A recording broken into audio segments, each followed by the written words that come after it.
মেশিনে দেওয়া হচ্ছে খেজুরের পাতা। পাতার উপরের নরম অংশ বা বাড়তি অংশ সরিয়ে শক্ত ও লম্বা ফাইবার বের করা হচ্ছে।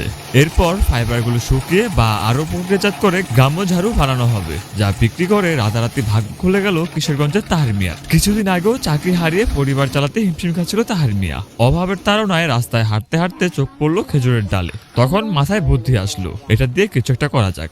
যেই ভাবা সেই কাজ। পরিবারের সদস্যদের সাথে নিয়ে লেগে পড়লেন ঝাড়ু বানাতে। মাত্র কয়েকদিনেই সফলতার মুখ দেখতে শুরু করলেন তাহের মিয়া।